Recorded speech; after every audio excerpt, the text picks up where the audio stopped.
Les Lyonnais sont victimes à leur tour des affres de la tempête Benjamin. Benjamin B, comme Beethoven, l'auteur dont je veux vous parler aujourd'hui. Un type assez mystérieux, peut-être l'auteur le plus mystérieux de la scène littéraire mondiale. On sait à peu près rien de lui. On suppose qu'il est né en Allemagne, en Autriche. Il n'a jamais avoué. Il n'aimait pas parler de lui. Ça, c'est vraiment très peu dire. Il n'a même pas avoué à sa fille qu'il parlait allemand. Il s'est déclaré à elle en tant qu'Américain. Alors, j'ai choisi pour cadre le pont Raymond Carre. Oui, et puis bien sûr, comme décor de fond là-bas, le musée de la Confluence, au musée, aux proportions très très contemporaines. Et puis là, vous voyez, le grand large, le grand large pour les Lyonnais, c'est le Rhône qui descend là-bas. Et si vous le suivez jusqu'au bout, eh bien vous arrivez à Marseille et vous arrivez à la Grande Bleue, la mer, l'océan, de quoi rêver. Et bien justement, on va arriver avec cet auteur, Beethoven, T-R-A-V-E-N. Je vais vous placer en incruste là le nom et puis le titre de l'ouvrage qui m'intéresse particulièrement chez lui, c'est Le Vaisseau des Morts. Bon, ma permanente est en train de souffrir, hein, tant pis, hein, c'est l'art pour l'art. Et j'aurais pu choisir Le Trésor de la Sierra Madre, qui a été adapté au cinéma par John Ford dans les années 1930, mais c'est plutôt le Vaisseau des Morts. Pourquoi ? Parce que ce roman est une véritable leçon d'existence. Si je vous donne envie, ou peut-être l'avez-vous déjà lu, j'en suis sûr, enfin je l'espère. Si c'est pas le cas, je vous invite à le découvrir. C'est une véritable leçon d'existence.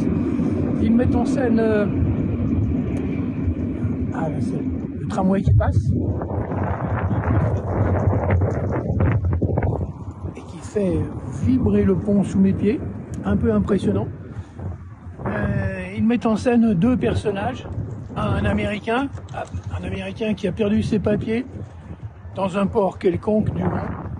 Et il a perdu ses papiers, on lui a volé son livret de marin, bref, il n'est plus rien. Il ne trouve plus à s'embaucher sur les bateaux, on va dire, les bateaux honnêtes.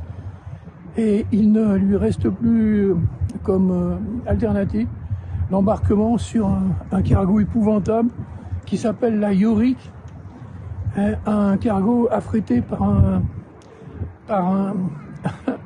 un armateur qui a décidé de mettre ce rafio à la flotte et de le faire couler afin de toucher l'argent des assurances. Un fameux salaud, il n'y a pas d'autre mot. Et mon personnage, mon Américain apatride, s'appelle Pip Pip, un nom rigolo. Pip Pip, un pseudonyme un peu à la façon Légion étrangère.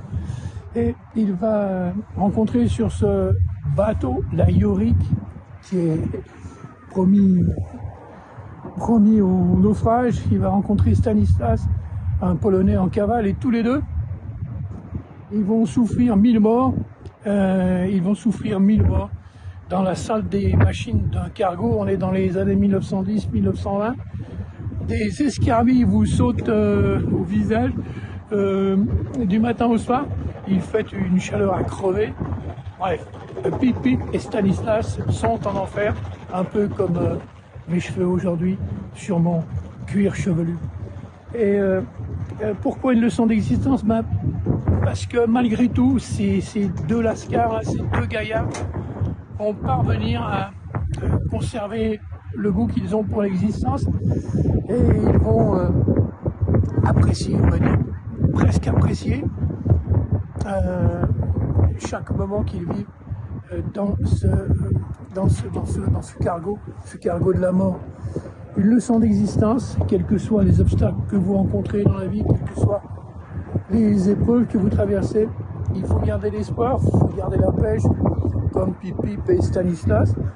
Vite, allez